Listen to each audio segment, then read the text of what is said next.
और जहाँ तक मैं समझ सकता हूँ कीटी पर लट्टू है। तुम तो जानते ही हो कि कीटी की माँ। माफ़ी चाहता हूँ, लेकिन मेरे पल्ले तो कुछ भी नहीं पड़ रहा है, लेविन ने उदासी से माथे पर बल डालकर कहा। इसी वक्त उसे अपने भाई निकोलाई की याद आ गई। ये ध्यान आया कि वो कितना नीच है, जो उसके बारे में भूल गया। तुम जरा सुनो, मेरी बात को समझो तो, ओब्लोंस्की ने मुस्कुराते और उसका हाथ छूते हुए कहा। मैं जो कुछ जानता हूँ, मैंने तुम्हें वही बताया है और दोहराता हूँ कि इस मुश्किल तथा नाजुक मामले में जहाँ तक अनुमान लगाना संभव है, मुझे यही लगता है कि तुम्हारी सफलता की संभावना अधिक है। लेविन ने पीछे हटकर कुर्सी की टेक का सहारा ले लिया। उसके चेहरे का रंग उड़ा हुआ था। लेकिन मैं तुम्हें ये सलाह दूंगा कि जितनी जल्दी हो सके इस मामले को निपटा डालो। लेविन का जाम भरते हुए ओब्लोंस्की ने अपनी बात जारी रखी।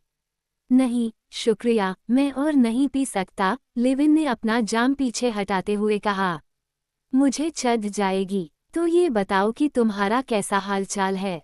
शायद बातचीत का विषय बदलने की इच्छा से उसने कहा। 2 शब्द और कहूँगा कुछ भी हो, मैं तुम्हें इस मामले को जल्दी से तय करने की सलाह दूंगा। लेकिन आज तुम्हें ऐसा करने का परामर्श नहीं दूंगा, ओब्लोंस्की ने कहा। कल सुबह वहां जाना, रीति रिवाज के मुताबिक ढंग से विवाह का प्रस्ताव करना और कामना करता हूं कि भगवान तुम्हें सफलता प्रदान करें। तुम मेरे यहाँ शिकार के लिए आने की कहते रहते हो, तो वसंत में आ जाओ, लेविन बोला। लेविन अब जी जान से पूछता रहा था कि उसने ओब्लोंस्की से यह बात शुरू की।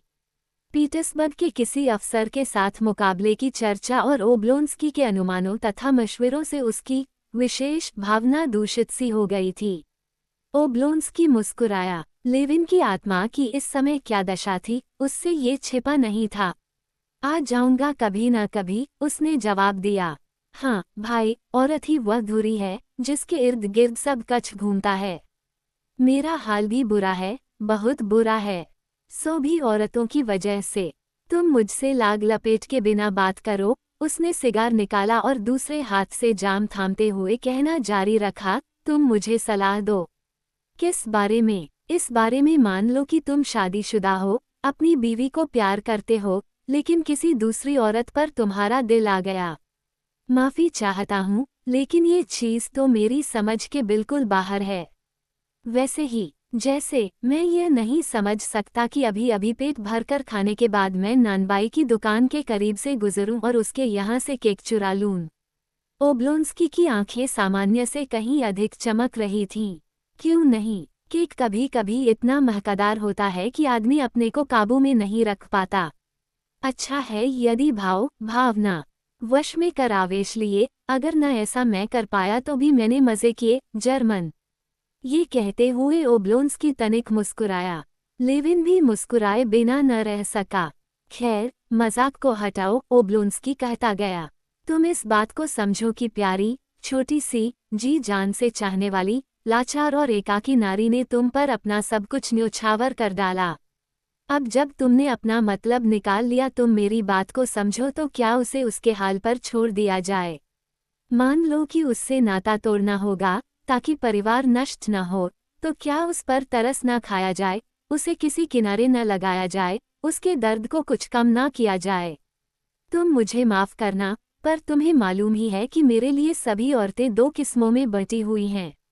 नहीं, ऐसे नहीं। शायद ये कहना अधिक सही होगा कि एक तो नारियां हैं और दूसरी। मुझे तो पाप में गिरने वाली अच्छी नारियां न तो कभी देखने को मिली हैं और न मिल ही सकेंगी। और ऐसी औरतें, जैसे कि वह घुंघराले बालों वाली रंगी चुनी फ्रांसीसी महिला जो काउंटर पर बैठी है, मेरे लिए कुतियों जैसी हैं। सभी पतिताएं ऐसी ही हैं। और मरियम मगदलिनी, इंजील में वर्णित एक पतिता। ईसा मसीह ने उससे घृणा नहीं की, उसे स्नेह दिया और वह कुपथ से सुपथ पर आ गई। ओह, हटाओ, ईसा मसीह ने उसके बारे में कभी वे अच्छे शब्द न कहे होते, यदि उन्हें यह मालूम होता कि उनका इतना अधिक दुरुपयोग किया जाएगा। इंजील के केवल यही शब्द याद हैं सबको। वैसे, मैं वह नहीं कह रहा हूँ जो सोचता हूँ, बल्कि जो अनुभव करता हूँ। मुझे पतित नारियों से घृणा है। तुम मकड़ियों से डरते हो और मैं इन नागिनों से। संभवतः तुमने मकड़ियों का अध्ययन नहीं किया और तुम उनके रंग ढंग से परिचित नहीं हो। ऐसी औरतों के बारे में मेरा यही हाल है। तुम्हारे लिए ऐसे कहना बहुत आसान है, ये तो डिकेंस के उस पात्र वाली ही बात है जो हर मुश्किल मसले को चालाकी से टाल देता है। किंतु तथ्य से इनकार करना तो प्रश्न का उत्तर नहीं माना जा सकता। तुम मुझे ये बताओ कि क्या किया जाए, क्या करना चाहिए। पत्नी बढ़ाती जा रही है और तुम में जिंदगी हिलोरे ले रही है। तुम्हें पता भी नहीं चलता और तुम यह महसूस करने लगते हो कि अपनी प्यारी बीवी को, चाहे उसकी कितनी ही इज्जत क्यों न करते हो, प्यार नहीं कर सकते।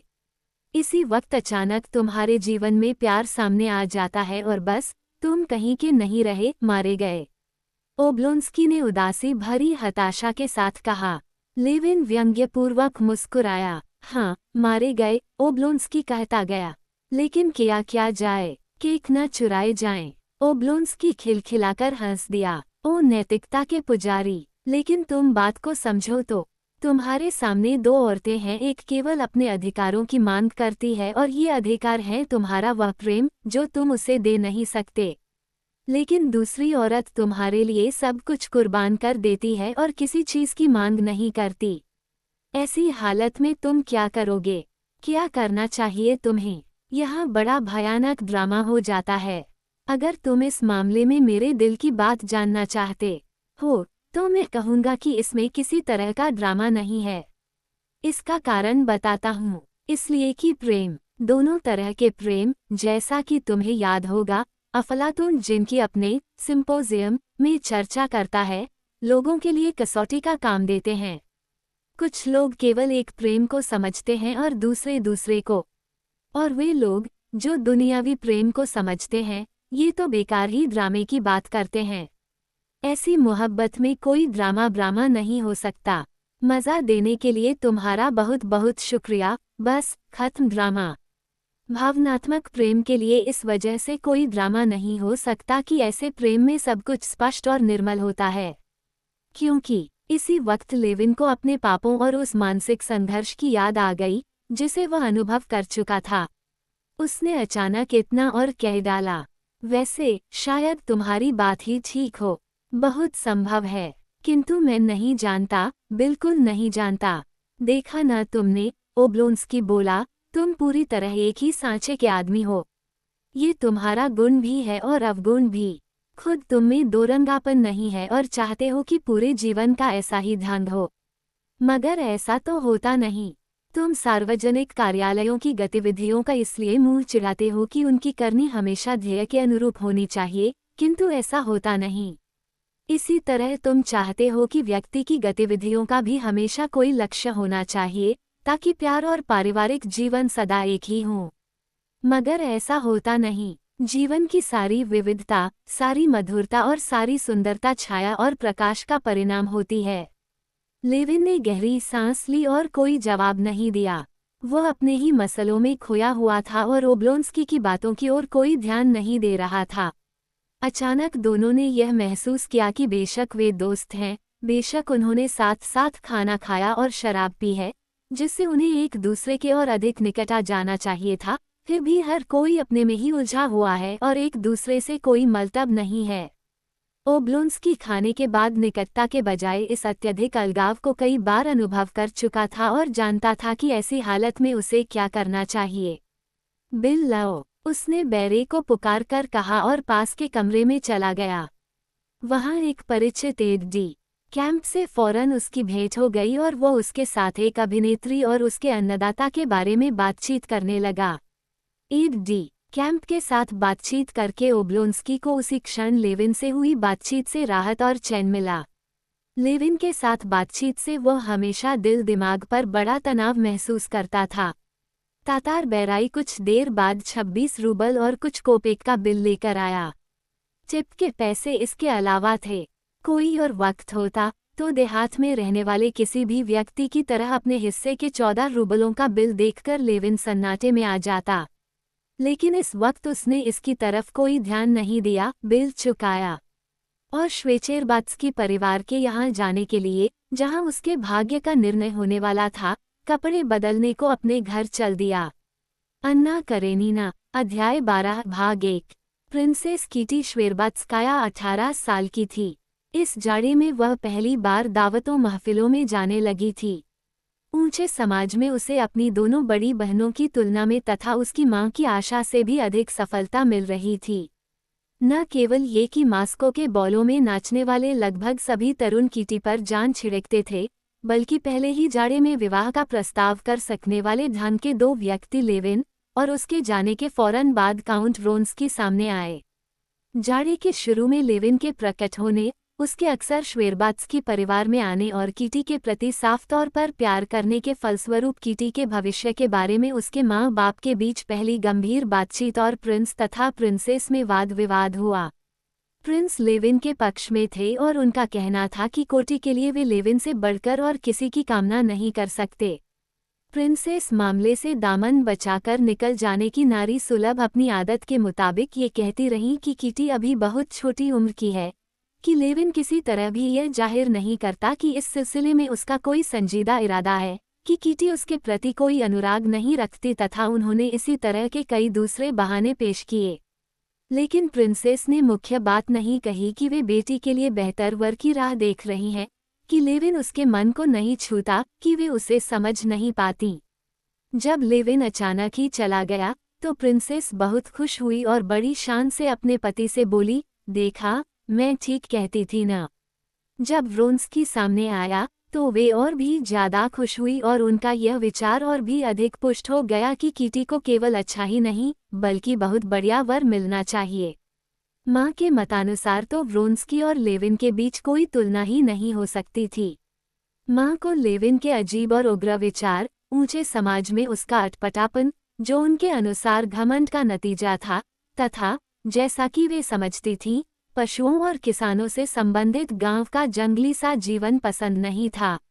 उन्हें तो ये भी बहुत अच्छा नहीं लगता था कि उनकी बेटी के प्रेम में डूबा हुआ वह 1.5 महीने तक घर में आता रहा, मानो किसी चीज की प्रतीक्षा करता रहा, ऐसे इधर उधर देखता रहा मानो ये सोचकर डरता हो कि विवाह का प्रस्ताव करके वह बहुत बड़ा सम्मान प्रदान कर देगा।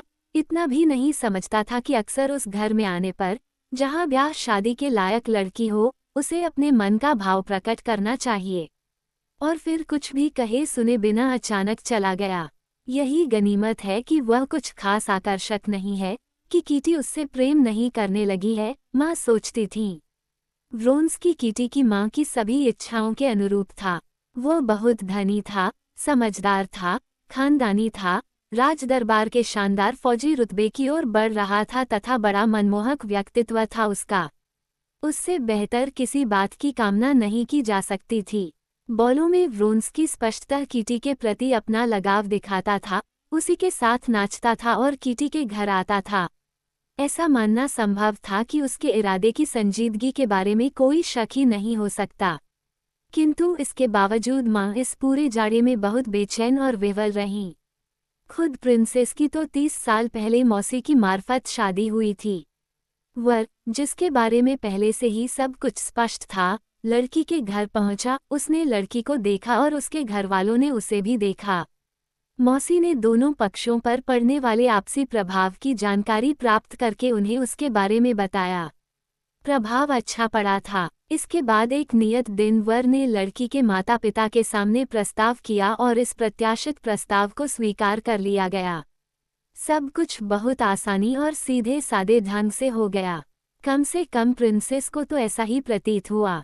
लेकिन अपनी बेटियों के मामले में उन्होंने यह अनुभव किया कि बेटी का विवाह करने का बहुत ही मामूली प्रकट होने वाला मामला कुछ आसान और सीधा सादा नहीं है।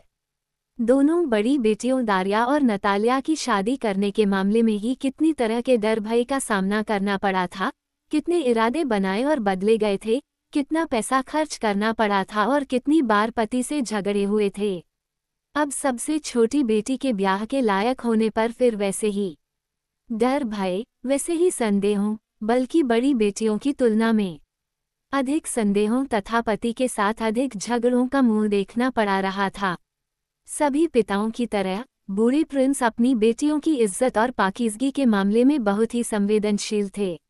वे बेटियों, विशेषतः कीटी के सिलसिले में, जिसे सबसे ज्यादा प्यार करते थे, बेसमझी की हद तक भावुक थे और कदम कदम पर पत्नी से इस बात के लिए झगड़ा करते थे कि वह बेटी की प्रतिष्ठा का पूरा ध्यान नहीं रखती।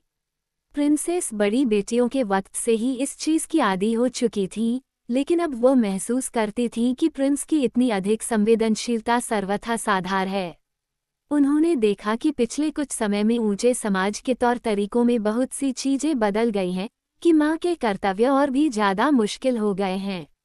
उन्होंने देखा कि कीटी की हमउम्र लड़कियां कुछ अपने संगठन बनाती हैं, कई तरह के कोर्सों में जाती हैं, मर्दों के साथ आज़ादी से मिलती जुलती हैं, सड़कों पर अकेली सवारी करती हैं, बहुत सी अभिवादन करते हुए घुटनों को नहीं झुकाती और सबसे बड़ी बात तो यह है कि सभी ऐसा यकीन रखती हैं कि अपने लिए पति चुनना तो उनका अपना काम है और माँ बाप का इससे कोई वास्ता नहीं।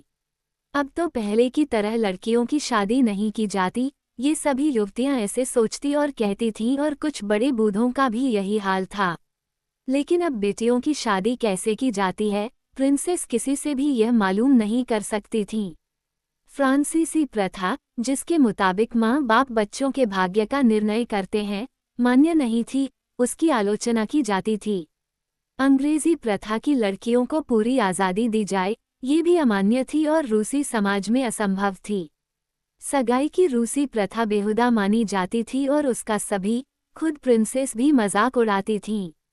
लेकिन कैसे और किस तरह लड़की की शादी की जाए, यह कोई नहीं जानता था। प्रिंसेस जिस किसी से भी इस मामले पर विचार विनिमय करती थीं, वे सभी उसे यही जवाब देते थे, हे भगवान, हमारे वक्तों में इस पुरानी रीति को छोड़ना चाहिए। आखिर तो युवाजन को शादी करनी है, न कि माँ बाप को। इसका मतलब यह है कि युवाजन जैसा चाहें, उन्हें वैसा ही करने देना चाहिए। हाँ, ऐसी बातें तो उनके लिए कहना बहुत आसान था, जिनकी अपनी बेटियों नहीं थीं। किंतु प्रिंसेस तो ये सोचती थी कि निकटता होने पर बेटी को किसी से प्रेम हो सकता है, और सो भी ऐसे व्यक्ति से जो शादी न करना चाहे, या फिर ऐसे व्यक्ति से जो उसका पति बनने के योग्य न हो। प्रिंसेस को लोग चाहे कितना भी यह उपदेश क्यों न दे कि हमारे ज़माने में युवाजन को खुद अपनी किस्मत का फैसला करना चाहिए, वह इसको किसी तरह भी मानने को तैयार नहीं थी। ठीक उसी तरह जैसे कि कोई भी ज़माना क्यों ना हो, 5 साल के बच्चे के लिए गोलियों से भरी हुई पिस्तौल सबसे बढ़िया खिलौना नहीं हो सकती। इसलिए बड़ी बेटियों की तुलना में उन्हें कीटी की कहीं ज़्यादा फिक्र रहती थी। प्रिंसेस को अब इस बात का डर था कि ब्रोंस्की कीटी के प्रति प्रेम प्रदर्शन तक ही सीमित न रह जाए। वे देख रही थीं कि बेटी तो उसे प्यार भी करने लगी है, लेकिन अपने को ये कहकर तसल्ली दे लेती थीं कि वह ईमानदार आदमी है और इसलिए कोई गलत बात नहीं करेगा। लेकिन साथ ही वे ये भी जानती थीं कि आजकल मिलने जुलने की आज़ादी की बदौलत मर्द लड़की का दिमाग कैसे भटका सकते हैं और इस कसूर को कितना कम महत्व देते हैं। पिछले हफ्ते कीटी ने माँ को माँ का नाच के वक्त व्रोंस्की से हुई अपनी बातचीत बताई। इस बातचीत ने माँ को कुछ हद तक तो शांत कर दिया, लेकिन वे पूरी तरह से शांत नहीं हो सकती थीं। व्रोंस्की ने कीटी से कहा कि वे दोनों भाई सभी बातों में माँ का हुक्म बजाने के ऐसे आदी हो गए हैं कि उससे सलाह किए बिना कभी कोई महत्वपूर्ण निर्णय नहीं कर सकते। अब मैं एक विशेष सौभाग्य के रूप में पीटर्सबर्ग से माँ के आगमन की प्रतीक्षा कर रहा हूँ, व्रोंस्की ने कहा था। कीटी ने इन शब्दों को कोई विशेष महत्व दिए बिना माँ के सामने इन्हें दोहराया था, लेकिन माँ ने इसे दूसरे ही ढंग से समझा। माँ को मालूम था कि बुढ़िया का हर दिन इंतजार हो रहा है, जानती थी कि बुढ़िया बेटे के चुनाव से खुश होगी, और उन्हें ये बात अजीब सी लगती थी कि व्रोंस्की माँ को नाराज करने के डर से कीटी के साथ अपना भाग्य जोड़ने का प्रस्ताव नहीं करता था। फिर भी वे इस रिश्ते के हो जाने और इससे भी ज्यादा अपनी आशंकाओं से मुक्ति पाने को इतनी उत्सुक थीं कि वे इस बात पर विश्वास करती थीं कि व्रोंस्की अवश्य प्रस्ताव करेगा। बेटी दारिया का बहुत अधिक दुख होने पर भी जो अपने पति को छोड़ने का इरादा बना रही थी, छोटी बेटी के भाग्य निर्णय से संबंधित बेचैनी उनकी सारी भावनाओं पर छाई हुई थी। आज लेविन के प्रकट होने पर प्रिंसेस के लिए एक नई परेशानी बढ़ गई। उन्हें इस बात का डर था कि कीटी, जिसके मन में, जैसा कि माँ को लगता था, कभी लेविन के प्रति कुछ भावना थी, कहीं ज़रूरत से ज़्यादा ईमानदारी बरतते हुए व्रोंस्की को इनकार न कर दे कि वैसे भी लेविन के आने से यह मामला उलझ न जाए, बस सिरे चढ़ते चढ़ते अटक न जाए। बहुत दिन हो गए क्या उसे यहाँ आए हुए। घर लौटने पर माँ ने बेटी से पूछा, आज ही आया है मामन, मैं एक बात कहना चाहती हूँ।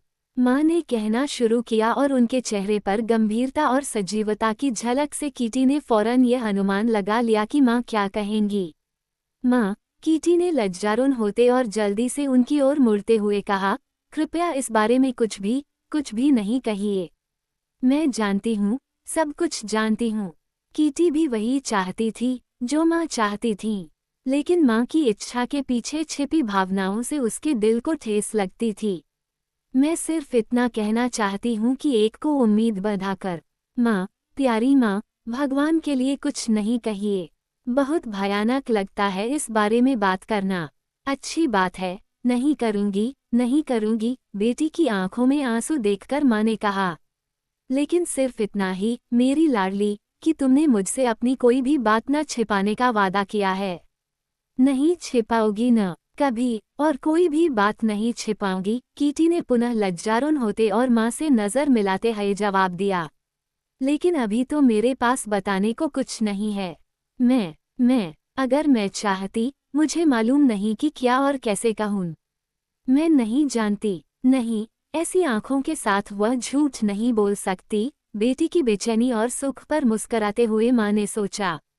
प्रिंसेस इस बात पर मुस्कुराई कि अब बेटी की आत्मा में जो उथल पुथल हो रही है, उस बेचारी को वो कितनी बड़ी और महत्वपूर्ण प्रतीत होती है। अन्ना करेनीना, अध्याय 13 भाग 1। दोपहर के खाने के बाद शाम होने तक कीटी ने कुछ वैसा ही अनुभव किया जैसा कोई किशोर लड़ाई शुरू होने के पहले महसूस करता है। उसका दिल बहुत जोर से धड़क रहा था और विचार किसी भी विषय पर टिक नहीं पा रहे थे।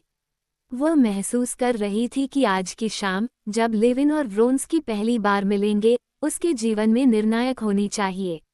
वह लगातार उन दोनों की कल्पना कर रही थी, कभी अलग अलग तो कभी दोनों की एक साथ। जब वह अतीत के बारे में सोचती, तो बड़ी खुशी और स्नेह से लेविन के साथ अपने संबंधों की यादों को दोहराती। बचपन की स्मृतियां और दिवंगत भाई के साथ लेविन की दोस्ती इन संबंधों को विशेष काव्यमय माधुर्य प्रदान करती। अपने प्रति लेविन का प्यार, जिसके बारे में उसे पूरा विश्वास था, गौरवपूर्ण और सुखद लगता। लेविन को याद करने में उसे कोई कठिनाई अनुभव नहीं होती थी, किंतु व्रोन्स्की की स्मृतियों में कुछ अटपटा सा घुल मिल जाता था। यद्यपि वह अपने तरीके सलीके में बहुत ही मंजा हुआ और शांत व्यक्ति था, उसे कोई बनावट सी प्रतीत होती व्रोन्स्की में नहीं। वह तो बहुत सरल और मधुर था, बल्कि खुद अपने में। दूसरी ओर लेविन के साथ वह अपने को सर्वथा सरल और स्पष्ट अनुभव करती। जब वह व्रोन्स्की के साथ अपने भविष्य के बारे में सोचती, तो उसे उसके बहुत ही शानदार और सुखद होने की संभावना नजर आती थी, लेकिन लेविन के साथ भविष्य धुंधला सा प्रतीत होता था। शाम के लिए जब वो कपड़े पहनने को ऊपर गई और उसने दर्पण में खुद को निहारा, तो उसे इस बात की खुशी हुई कि आज उसका एक सबसे अच्छा दिन है और वह अपने को परी तरह संभाले हुए है। जो बात होने वाली थी, इसके लिए उसे उसकी बहुत ही जरूरत थी। वह अपने को शांत और गतिविधियों में घबराहट मुक्त सुंदरता अनुभव कर रही थी। शाम के 7:30 बजे वह जैसे ही मेहमान खाने में आई, वैसे ही नौकर ने सूचना दी, कोंस्टांतीन मित्रेविच लेविन।